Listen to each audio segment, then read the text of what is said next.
Hello everyone, welcome to Saber Classes। ਤਾਂ CTET ਦੇ ਵਿੱਚ ਜੋ ਪੇਪਰ ਦੀ ਜਿਹੜੀ ਹੈ ਓਪਨ ਪੇਪਰ ਦੀ ਜਿਹੜੀ ਸੀਰੀਜ਼ ਚਲਾ ਰਹੇ ਹਾਂ ਜੀ ਆਪਾਂ। ਤਾਂ ਸਾਬਰ ਕਲਾਸ ਦੇ ਵਿੱਚ ਸੀਟੈਟ ਦੀ ਤਿਆਰੀ ਕਰਵਾਉਣ ਵਾਸਤੇ ਜਿਹੜੇ ਪਿਛਲੇ ਜਿਹੜੇ ਸੀਟੈਟ ਹੋਏ ਆ ਉਹਨਾਂ ਦੇ ਵਿੱਚ ਪੰਜਾਬੀ ਭਾਸ਼ਾ ਦੇ ਜਿਹੜੇ ਪੇਪਰ ਆਪਾਂ ਡੇਲੀ ਕਰਿਆ ਕਰਾਂਗੇ। ਤਾਂ ਅੱਜ ਜਿਹੜਾ ਹੈ ਜੀ 2019 ਦਸੰਬਰ ਦਾ ਪਹਿਲਾ ਪੇਪਰ ਹੈ ਜੀ, ਜੋ ਉਸ ਦੀ ਫਸਟ ਲੈਂਗੁਏਜ ਦਾ ਪੇਪਰ ਡਿਸਕਸ ਕਰਨ ਜਾ ਰਹੇ ਹਾਂ। ਤਾਂ ਜਿਹੜੇ ਸਟੂਡੈਂਟਸ ਸਾਬਰ ਕਲਾਸਿਸ ਦੇ WhatsApp ਗਰੁੱਪ ਦੇ ਨਾਲ ਜੁੜਨਾ ਚਾਹੁੰਦੇ ਆ ਜੀ, ਤਾਂ ਉਹ WhatsApp ਮੈਸੇਜ ਦੇ ਵਿੱਚ ਆਪਣਾ ਨੇਮ, ਸੀਟੈਟ ਤੇ ਸਟੇਟ ਟਾਈਪ ਕਰਕੇ ਸਾਹਿਲ ਸਰ ਤੇ ਦੀਪਕ ਸਰ ਦੇ ਇਹਨਾਂ ਨੰਬਰਾਂ ਦੇ ਉੱਪਰ ਮੈਸੇਜ ਕਰਨਗੇ ਔਰ ਤੁਸੀਂ WhatsApp ਗਰੁੱਪ ਦੇ ਵਿੱਚ ਜੁੜ ਜਾਓਗੇ ਜੀ। ਅਗਰ ਇਹਦੇ ਵਿੱਚ ਕੀ ਹੈ ਜੀ, ਟੈਲੀਗ੍ਰਾਮ ਗਰੁੱਪ ਵੀ ਜਿਹੜਾ ਹੈ ਜੀ ਚੱਲ ਰਿਹਾ ਜੀ।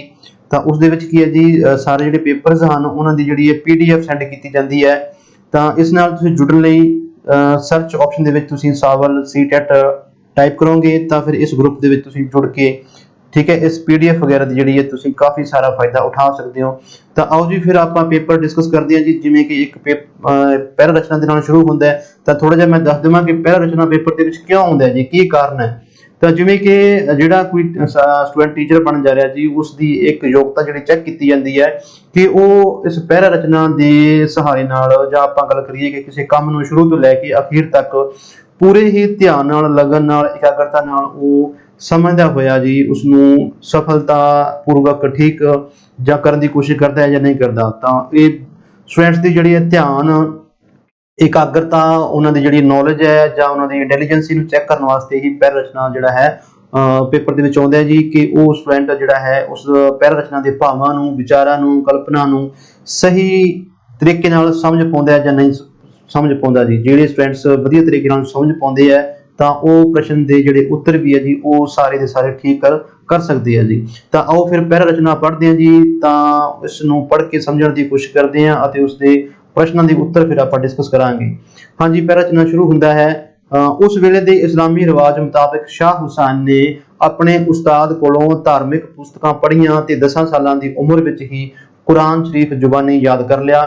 ਉਸ ਵੇਲੇ ਸ਼ਾਹ ਹੁਸੈਨ ਉੱਪਰ ਸ਼ਰਅ ਦਾ ਬੜਾ ਡੂੰਘਾ ਪ੍ਰਭਾਵ ਸੀ। ਉਹ ਚਨਿਓਟ ਦੇ ਸ਼ੇਖ ਬਹਿਲੋਲ ਦਾ ਮੁਰੀਦ ਬਣ ਗਿਆ। ਉਸਨੇ 12 ਸਾਲ ਕਠਿਨ ਤਪੱਸਿਆ ਕੀਤੀ ਅਤੇ ਪੂਰੀ ਜ਼ਿੰਮੇਵਾਰੀ ਨਾਲ ਸ਼ਰੀਅਤ ਦੀ ਪਾਬੰਦੀ ਵਿੱਚ ਜੀਵਨ ਗੁਜ਼ਾਰਿਆ, ਪਰ ਉਹ ਬਹੁਤ ਚਿਰ ਸ਼ਰਅ ਦੀਆਂ ਜਕੜਬੰਦੀਆਂ ਦਾ ਪਾਬੰਦ ਨਾ ਰਹਿ ਸਕਿਆ। ਉਸਨੇ ਆਜ਼ਾਦ ਦਿਲ ਲਈ ਸ਼ਰਈ ਪਾਬੰਦੀਆਂ ਹੁਣ ਕੜੀਆਂ ਜੰਜੀਰਾਂ ਜਾਪਣ ਲੱਗ ਪਈਆਂ ਸਨ, ਜਿਨ੍ਹਾਂ ਨੂੰ ਤੋੜ ਕੇ ਉਹ ਆਜ਼ਾਦ ਹੋ ਜਾਣਾ ਚਾਹੁੰਦਾ ਸੀ ਅਤੇ ਇਨਸਾਨੀਅਤ ਦੀ ਪਗਡੰਡੀ ਤੇ ਚੱਲ ਕੇ ਮੰਜ਼ਿਲੇ ਮਕਸੂਦ ਤੱਕ ਪਹੁੰਚਣਾ ਲੋੜਦਾ ਸੀ।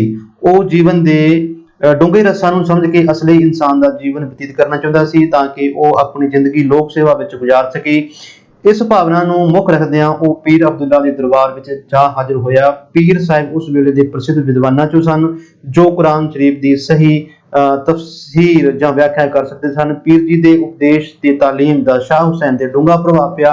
ਕਹਿੰਦੇ ਹਨ ਕਿ ਕੁਰਾਨ ਸ਼ਰੀਫ ਦੀ ਇੱਕ ਆਇਤ ਦਾ ਉਸਦੇ ਮਨ ਤੇ ਅਜਿਹਾ ਗਹਿਰਾ ਅਸਰ ਪਿਆ ਕਿ ਉਸਦੀ ਜੀਵਨ ਧਾਰਾ ਹੀ ਬਦਲ ਗਈ ਤੇ ਉਹਨੇ ਮੁੱਲਾਂ ਦਾ ਜੀਵਨ ਤਿਆਗ, ਸ਼ਰੀਅਤ ਦੀ ਬੰਦਸ਼ਾਂ ਤੋੜ ਸਾਧੂਆਂ ਵਾਲੇ ਗੇਰੂ ਰੰਗ ਦੇ ਵਸਤਰ ਧਾਰਨ ਕਰ ਲਏ ਅਤੇ ਸਾਰੀ ਉਮਰ ਇਸ ਪਹਿਰਾਵੇ ਵਿੱਚ ਹੀ ਗੁਜ਼ਾਰ ਦਿੱਤੀ। ਲੋਕੀ ਹੁਣ ਉਸ ਨੂੰ ਸ਼ਾਹ ਹੁਸੈਨ ਤੋਂ ਲਾਲ ਹੁਸੈਨ ਦੇ ਨਾਮ ਨਾਲ ਪੁਕਾਰਨ ਲੱਗ ਪਏ। ਹੁਣ ਉਹ ਇੱਕ ਆਜ਼ਾਦ ਕਲੰਦਰ ਫਕੀਰ ਬਣ ਗਿਆ ਸੀ। ਉਸਨੇ ਆਪਣਾ ਸਿਰ, ਦਾੜੀ ਤੇ ਮੁੱਛਾਂ ਸਾਫ਼ ਕਰਵਾ ਦਿੱਤੀਆਂ। ਇਹ ਸ਼ਰੀਅਤ ਦੇ ਵਿਰੁੱਧ ਇੱਕ ਨਵਾਂ ਪ੍ਰਤੀਕਰਨ ਸੀ। ਉਹ ਨਾ ਕੇਵਲ ਸ਼ਰਾਅ ਦੀਆਂ ਹੱਦਬੰਦੀਆਂ ਨੂੰ ਉਲਾਂਘ ਗਿਆ ਸੀ, ਬਲਕਿ ਉਹਨੇ ਦੁਨੀਆ ਦੇ ਸੁੱਖਾਂ ਪਦਾਰਥਾਂ ਵੱਲੋਂ ਵੀ ਮੁੱਖ ਮੋੜ ਲਿਆ ਸੀ। ਤਾਂ ਇਹ ਆਪਾਂ ਸ਼ਾਹ ਹੁਸੈਨ ਦੇ ਬਾਰੇ ਚਰਚਾ ਕੀਤੀ ਹੈ ਤੇ ਇਸ ਦੇ ਪ੍ਰਸ਼ਨਾਂ ਦੇ ਉੱਤਰ ਆਪਾਂ ਦੇਖਦੇ ਹਾਂ ਜੀ। ਜਿਵੇਂ ਕਿ ਪਹਿਲਾ ਪ੍ਰਸ਼ਨ ਹੈ ਜੀ, ਸ਼ਾਹ ਹੁਸੈਨ ਉੱਪਰ ਮਗਰੋਂ ਕਿਸ ਦਾ ਵਧੇਰੇ ਪ੍ਰਭਾਵ ਪਿਆ ਜੀ? ਸ਼ਹਿਨਸ਼ਾਹ ਦਾ, ਪਦਾਰਥਾਂ ਦਾ, ਮੁੱਲਾਂ ਦਾ, ਪੀਰ ਦੇ ਉਪਦੇਸ਼ ਤੇ ਤਾਲੀਮ ਦਾ ਜੀ। ਬਿਲਕੁਲ ਆਪਾਂ ਇਸ ਦੇ ਵਿੱਚ ਪੜ੍ਹਿਆ ਸੀ, ਤਾਂ ਇਸ ਦਾ ਆਨਸਰ ਆਏਗਾ ਜੀ 4th ਆਪਸ਼ਨ ਜੀ। ਉਸ ਤੋਂ ਬਾਅਦ ਹੈ ਜੀ ਪ੍ਰਸ਼ਨ ਨੰਬਰ ਦੂਸਰਾ, ਸ਼ਾਹ ਹੁਸੈਨ ਨੇ ਕਿਹੜੇ ਰੰਗ ਦੇ ਕੱਪੜੇ ਪਾ ਲਏ ਸਨ? ਗੇਰੂ ਰੰਗ ਦੇ, ਕਾਲੇ ਰੰਗ ਦੇ, ਨੀਲੇ ਰੰਗ ਦੇ ਜਾਂ ਹਰੇ ਰੰਗ ਦੇ? ਜਿਵੇਂ ਕਿ ਆਪਾਂ ਬਿਲਕੁਲ ਸਹੀ ਆਪਾਂ ਪੜ੍ਹਿਆ ਜੀ, ਸਮਝਣ ਦੀ ਕੋਸ਼ਿਸ਼ ਕੀਤੀ ਹੈ, ਤਾਂ ਇਸ ਦੇ ਵਿੱਚ ਗੇਰੂ ਰੰਗ ਦੀ ਚਰਚਾ ਕੀਤੀ ਗਈ ਸੀ। ਤਾਂ ਇਸ ਦਾ ਸਹੀ ਆਨਸਰ ਹੈ ਜੀ ਗੇਰੂ ਰੰਗ ਦੇ ਕੱਪੜੇ ਪਾ ਲਏ ਸਨ ਜੀ। ਅੱਗੇ ਜੀ ਪ੍ਰਸ਼ਨ ਨੰਬਰ ਤੀਸਰਾ ਜੀ, ਲੋਕ ਸ਼ਾਹ ਹੁਸੈਨ ਨੂੰ ਕਿਹੜੇ ਨਾਂ ਨਾਲ ਪੁਕਾਰਨ ਲੱਗ ਪਏ ਸਨ? ਠੀਕ ਹੈ ਜੀ, ਜਦੋਂ ਉਹਨਾਂ ਨੇ ਆਪਣਾ ਦਾਣਾ ਬਾਣਾ ਬਦਲਿਆ ਸੀ ਤਾਂ ਉਹਨਾਂ ਦਾ ਨਾਮ ਵੀ ਫਿਰ ਬਦਲਿਆ ਗਿਆ ਸੀ। ਤਾਂ ਜਿਵੇਂ ਕਿ ਆਪਾਂ ਇਸ ਨੂੰ ਪੜ੍ਹਿਆ ਹੈ, ਸਮਝਿਆ ਹੈ ਜੀ, ਇਸ ਦਾ ਆਨਸਰ ਆਏਗਾ ਜੀ ਦੂਸਰਾ ਆਪਸ਼ਨ ਜੀ, ਲਾਲ ਹੁਸੈਨ ਉਹਨਾਂ ਦਾ ਨਾਮ ਜਿਹੜਾ ਹੈ ਬਦਲਿਆ ਗਿਆ ਸੀ, ਜਾਂ ਲੋਕ ਉਸ ਨੂੰ ਲਾਲ ਹੁਸੈਨ ਤੋਂ ਜਾਣੂ ਜਾਂ ਉਸ ਨੂੰ ਪੁਕਾਰਨ ਲੱਗ ਗਏ ਸੀ। ਸ਼ਾਹ ਹੁਸੈਨ ਆਜ਼ਾਦ ਕਿਵੇਂ ਬਣਿਆ ਜੀ? ਕਿਵੇਂ ਆਜ਼ਾਦ ਬਣਿਆ ਜੀ?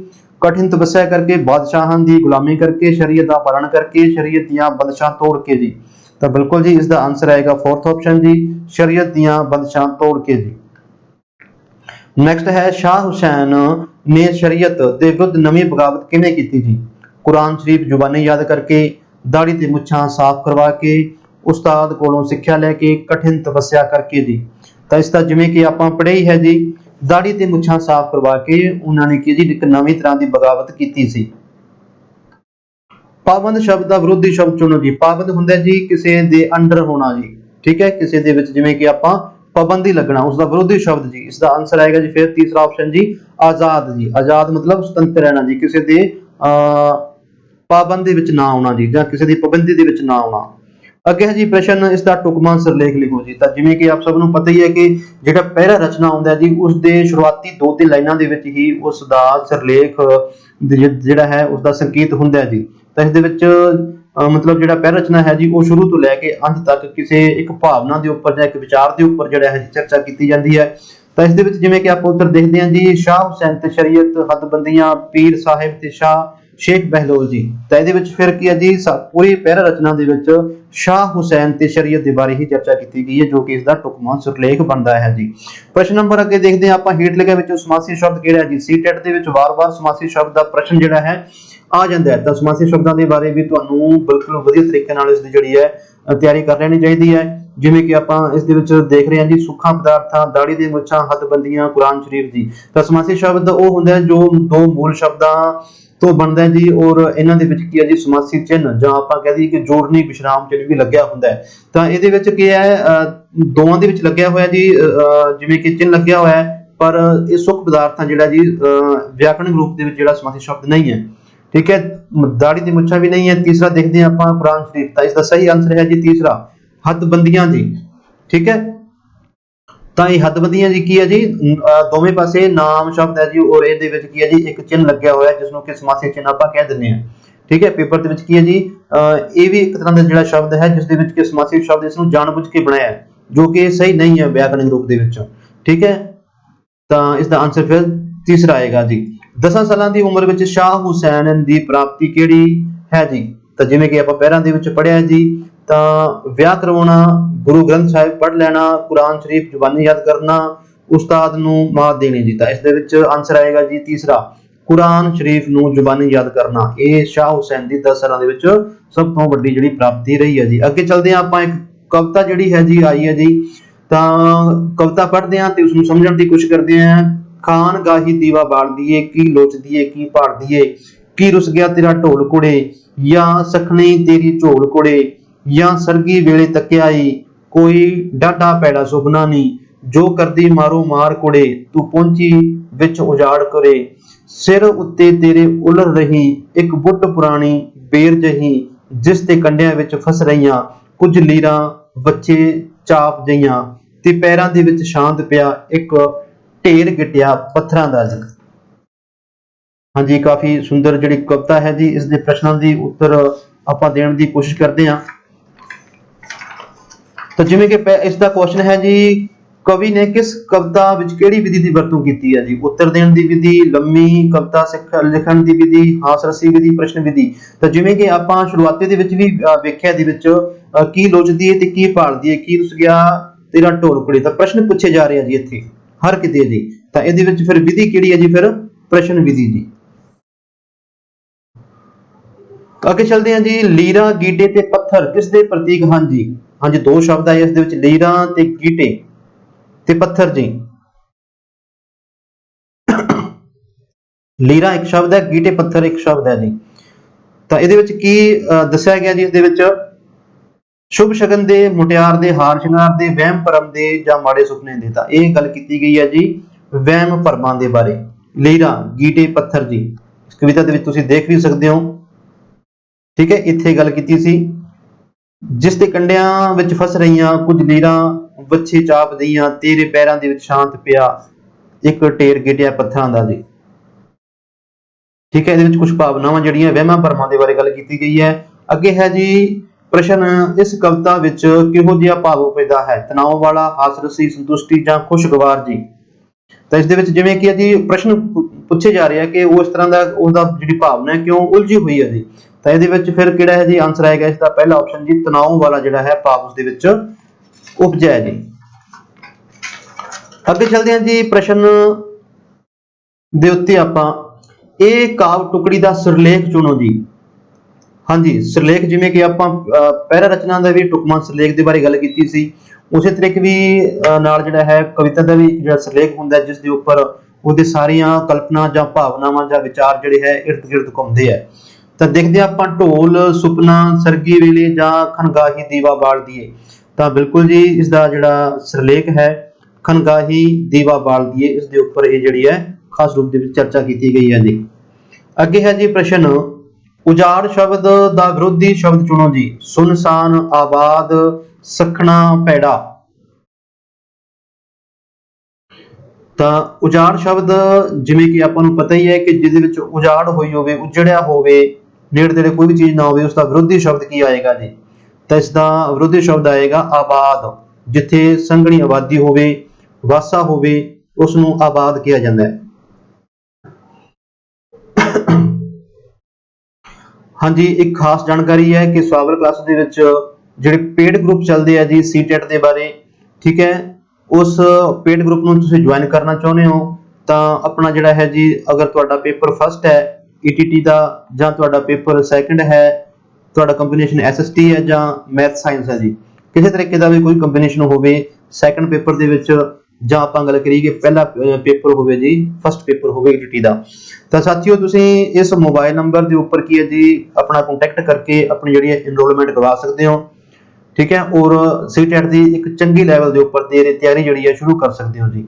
ਠੀਕ ਹੈ, ਔਰ ਇਸ ਦੇ ਵਿੱਚ ਜਿਹੜੀ ਹੈ ਕਿ ਲਿਮਿਟਡ ਸੀਟਸ ਹੁੰਦੀਆਂ ਜੀ, ਤਾਂ ਦੇਰੀ ਕਰਨ ਦੀ ਜਿਹੜੀ ਹੈ ਤੁਸੀਂ ਨਾ ਕਰਿਓ ਕੋਸ਼ਿਸ਼, ਤਾਂ ਜਲਦੀ ਤੋਂ ਜਲਦੀ ਇਹ ਤੁਸੀਂ ਕਰ ਸਕਦੇ ਹੋ ਜੀ ज्वाइन और अपने सीटेट की तैयारी शुरू कर सकते हो। अगे चलते हैं जी, अपना प्रश्न है जी खनगाह उपर दीवा कौन बाल रहा है जी। बुजुर्ग औरत, मुटियार, कवि मोहन सिंह ते ढोल जी। तो इस दे विच आंसर आएगा जी दूसरा ऑप्शन, मुटियार जिहड़ी है जी उसने जिहड़ा दीवा बाल रहा जी। अगे चलते हैं जी कुछ जिहड़ी पैडागोगी है जी, पैडागोगी भी सीटेट का एक विशेष भाग है जी। तो उस दे विच आपां देखदे हां ਪੈਡਾਗੋਗੀ ਜਿਵੇਂ ਆਪ ਸਭ ਨੂੰ ਪਤਾ ਹੀ ਹੈ ਕਿ ਅਧਿਆਪਨ ਦਾ ਅਧਿਐਨ ਹੈ ਜੀ, ਸਟੱਡੀ ਆਫ ਟੀਚਿੰਗ। ਠੀਕ ਹੈ ਵੀ ਅਧਿਆਪਨ ਦੇ ਵਿੱਚ ਕੀ ਉਹਦਾ ਖੇਤਰ ਹੈ ਜੀ, ਕੀ ਉਹਦੀਆਂ ਸਮੱਸਿਆਵਾਂ ਹੋ ਸਕਦੀਆਂ, ਬੱਚੇ ਦੇ ਕੀ ਸਮੱਸਿਆਵਾਂ ਹੋ ਸਕਦੀਆਂ, ਇਹ ਕਾਫੀ ਵਿਆਪਕ ਜਿਹੜਾ ਹੈ ਟੌਪਿਕ ਹੈ ਜੀ।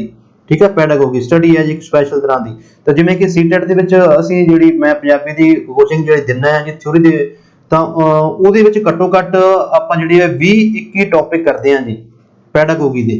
ਤਾਂ ਇਹਨੇ ਟੌਪਿਕ ਕਰਕੇ ਆਪਾਂ ਕਾਫੀ ਚੰਗੇ ਉੱਪਰ ਜਿਹੜੀ ਹੈ ਤਿਆਰੀ ਕਰ ਲਵਾਂਗੇ, ਤਾਂ ਪੈਡਾਗੋਗੀ ਦਾ ਕੋਈ ਵੀ ਜਿਹੜਾ ਹੈ ਕੁਐਸਚਨ ਉਹ ਫਿਰ ਇਹਨਾਂ ਤੋਂ ਬਾਹਰ ਨਹੀਂ ਆਉਣ ਦੀ ਜਿਹੜੀ ਹੈ ਸੰਭਾਵਨਾ ਬਣੀ ਰਹਿੰਦੀ ਹੈ ਜੀ।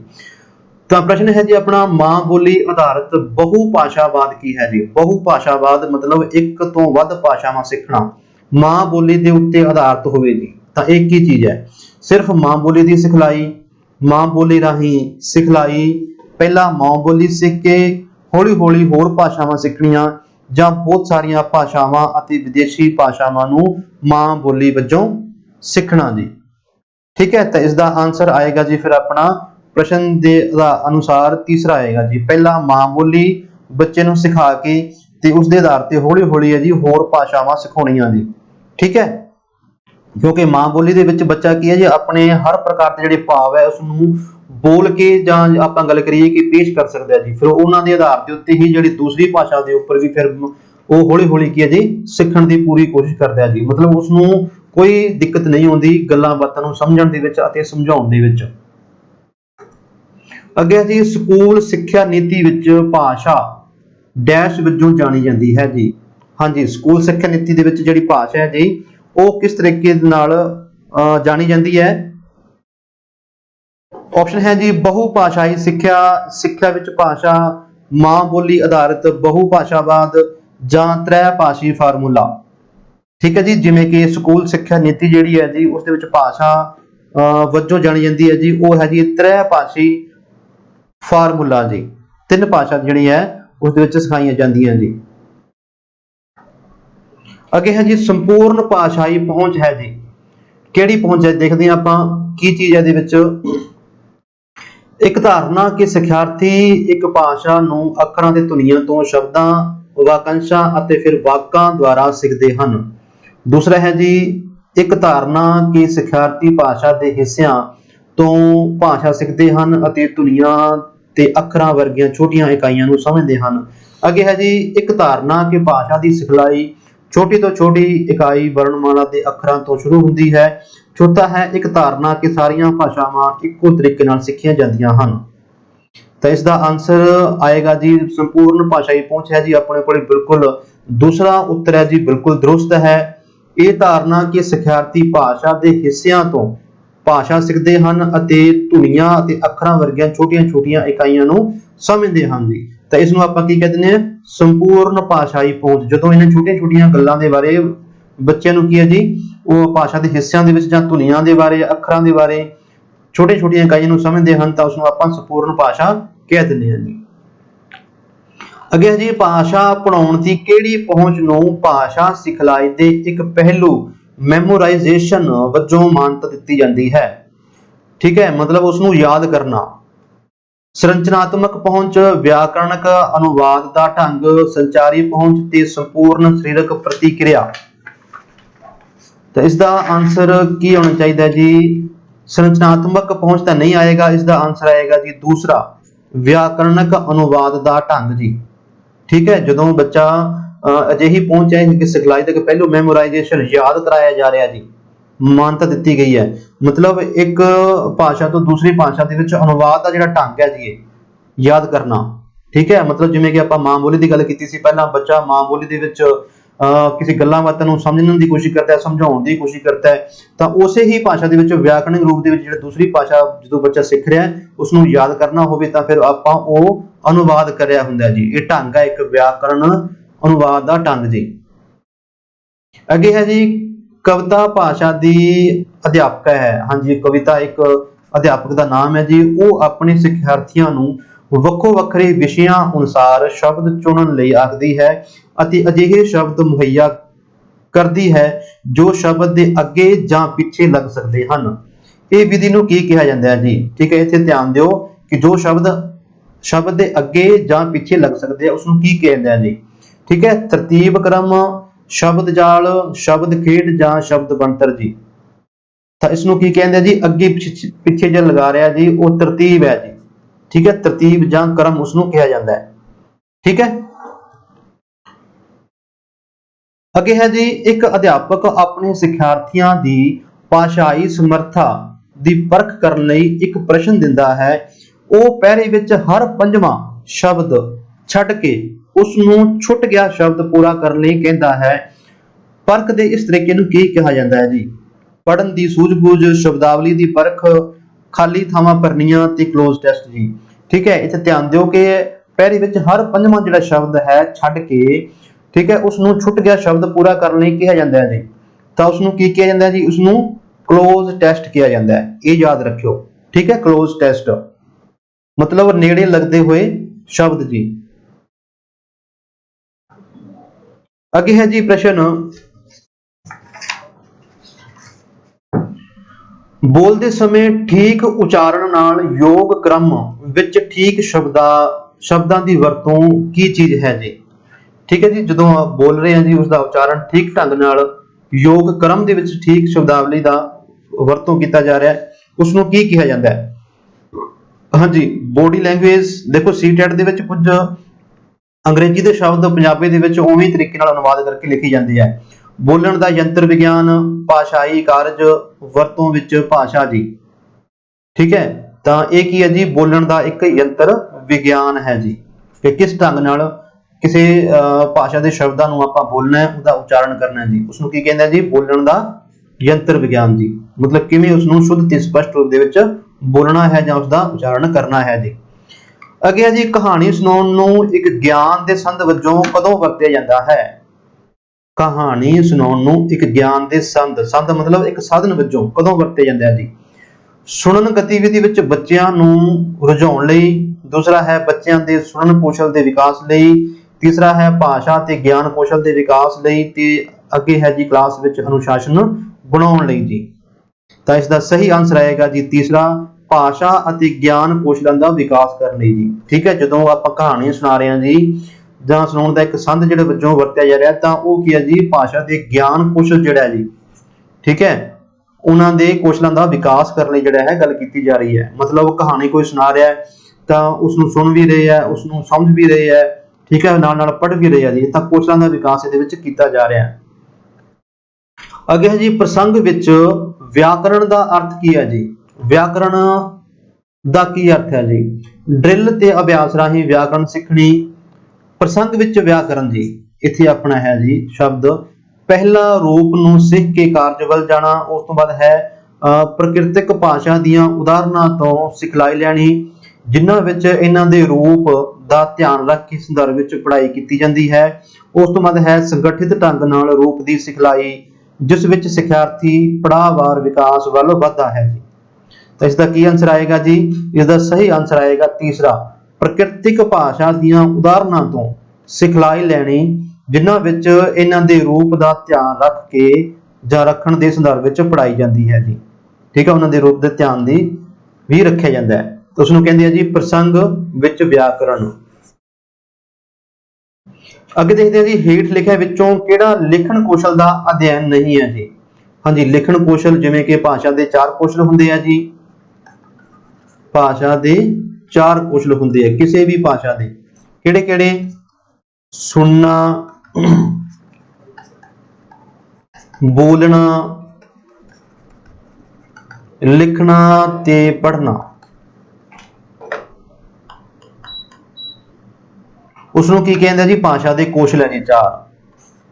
ਤਾਂ ਲਿਖਣ ਕੌਸ਼ਲ ਦੀ ਇੱਥੇ ਗੱਲ ਕੀਤੀ ਜਾ ਰਹੀ ਹੈ, ਅਧਿਐਨ ਨਹੀਂ ਹੈ ਜੀ, ਇਹਦੀ ਵਾਰੀ ਆਪਾਂ ਪਹਿਚਾਣ ਕਰਨੀ ਹੈ।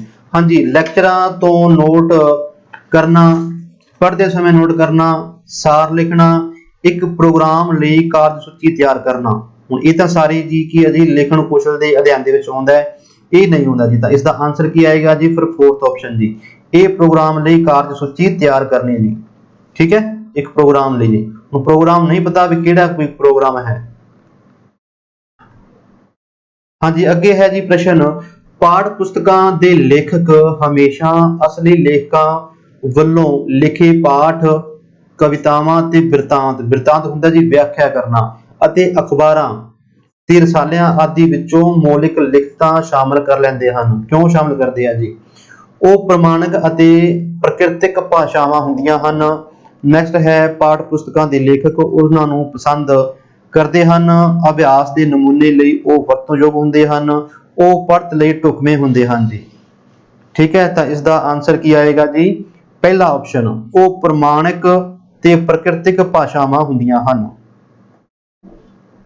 ਠੀਕ ਹੈ, ਜਿਹੜਾ ਕਿ ਕਿਸੇ ਲੇਖਕ ਦੇ ਵੱਲੋਂ ਇਹਨਾਂ ਦੇ ਵਿੱਚ ਸ਼ਬਦਾਵਲੀ ਦਾ ਜਿਹੜਾ ਹੈ ਸ਼ਾਮਿਲ ਕਰਦੇ ਆ। ਹਾਂਜੀ, ਅੱਗੇ ਹੈ ਕੁਐਸਚਨ, ਹੇਠ ਲਿਖਿਆ ਕਾਰਜ ਕਿਹੜਾ ਹੈ ਜੀ? ਆਪਣੀ ਅਧਿਆਪਕ ਆਪਣੀ ਗਤੀ ਅਨੁਸਾਰ ਪਾਠ ਪੜ੍ਹਦਾ ਹੈ ਅਤੇ ਸਮੂਹਾਂ ਵਿੱਚ ਵਿਦਿਆਰਥੀ ਨੁਕਤੇ ਨੋਟ ਕਰਕੇ ਪਾਠ ਦੀ ਪੁਨਰ ਉਸਾਰੀ ਕਰਦੇ ਆ। ਯਾਨੀ ਕਿ ਪਹਿਲਾਂ ਆਦਰਸ਼ ਪਾਠ ਹੁੰਦਾ ਹੈ ਤੇ ਫਿਰ ਅਨੁਕਰਨ ਪਾਠ ਕਰਵਾਇਆ ਜਾਂਦਾ ਹੈ। ਤਾਂ ਇਹ ਕਿਸ ਤਰੀਕੇ ਦਾ ਕਾਰਜ ਹੈ ਜੀ? ਉੱਚ ਬੋਲ ਕੇ ਲਿਖਾਉਣਾ, ਵਿਆਕਰਣ ਡਿਕਟੇਸ਼ਨ, ਦੁਬਾਰਾ ਲਿਖਣ ਦਾ ਕਾਰਜ, ਆਪਸ ਵਿੱਚ ਬੋਲ ਕੇ ਲਿਖਵਾਉਣਾ ਜੀ।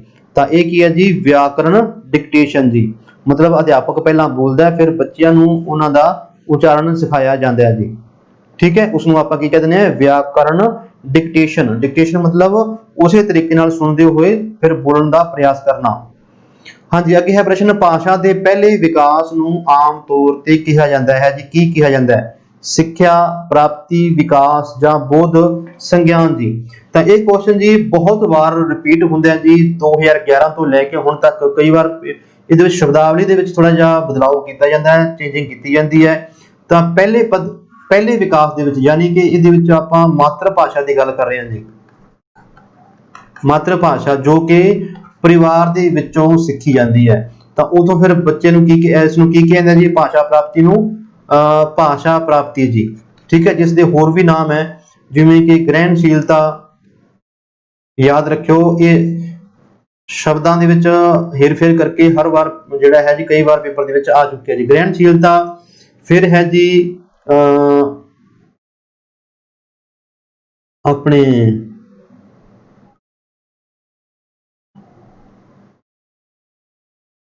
ਪ੍ਰਾਪਤੀ करना, फिर उस तो बाद अख्तियार करना।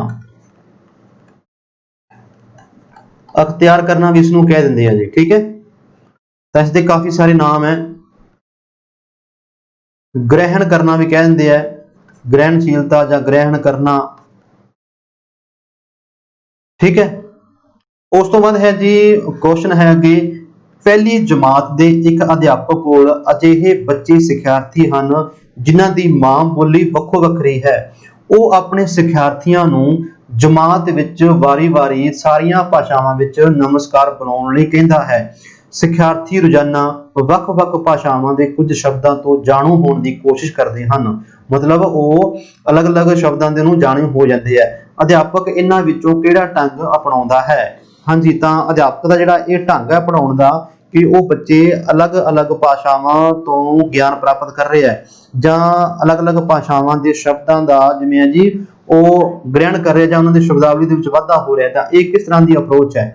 ਇੱਕ ਸਾਧਨ ਵਜੋਂ ਬਹੁ ਭਾਸ਼ਾਵਾਦ, ਪੋਲੀਗਲੋਟਿਜ਼ਮ, ਇੱਕ ਤਰੀਕੇ ਵਜੋਂ ਵਿਭਿੰਨਤਾ, ਇੱਕ ਭਾਸ਼ਾਵਾਦ ਜੀ।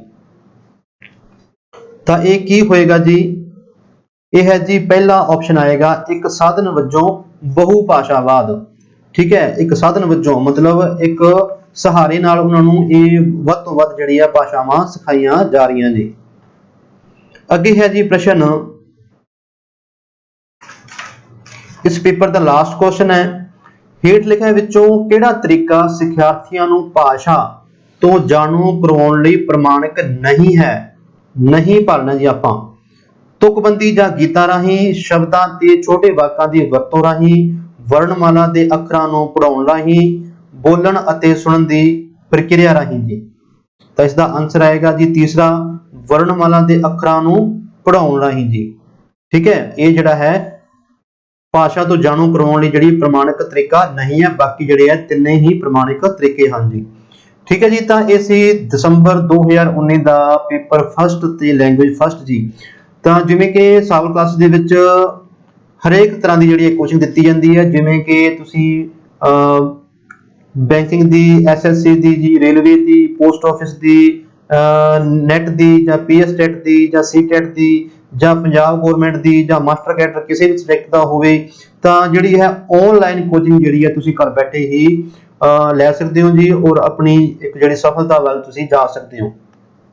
ਠੀਕ ਹੈ, ਜੇ ਕਿਸੇ ਤਰੀਕੇ ਦਾ ਕੋਈ ਸੀਟੈਟ ਬਾਰੇ ਜਾਂ ਕਿਸੇ ਹੋਰ ਜਿਵੇਂ ਆਪਾਂ ਕੋਰਸਸ ਦੀ ਗੱਲ ਕੀਤੀ ਹੈ, ਠੀਕ ਹੈ, ਤਾਂ ਕਿਸੇ ਤਰੀਕੇ ਦੀ ਕੋਈ ਜਾਣਕਾਰੀ ਹਾਸਲ ਕਰਨਾ ਚਾਹੁੰਦੇ ਹੋ ਤਾਂ ਸਾਵਲ ਕਲਾਸਿਸ ਪ੍ਰਾਈਵੇਟ ਲਿਮਟਿਡ ਦੇ ਵਿੱਚ ਇਹ ਜੋ ਦੀਪਕ ਸਰ ਤੇ ਸਾਹਿਲ ਸਰ ਦੇ ਜਿਹੜੇ ਮੋਬਾਈਲ ਨੰਬਰ ਹੈ ਜੀ ਉਹਨਾਂ ਦੇ ਉੱਪਰ ਤੁਸੀਂ ਕੰਟੈਕਟ ਕਰਕੇ ਆਪਣੀ ਜਿਹੜੀ ਹੈ ਕੋਚਿੰਗ ਸ਼ੁਰੂ ਕਰ ਸਕਦੇ ਹੋ ਜੀ। ਠੀਕ ਹੈ ਜੀ, ਮਿਲਦੇ ਹਾਂ ਫਿਰ ਆਪਾਂ ਕੱਲ 2019 ਦੇ ਜਿਹੜਾ ਹੈ ਜੀ ਨੈਕਸਟ ਪੇਪਰ ਦੇ ਨਾਲ ਜੀ। ਠੀਕ ਜੀ, ਥੈਂਕ ਯੂ ਵੈਰੀ ਮਚ।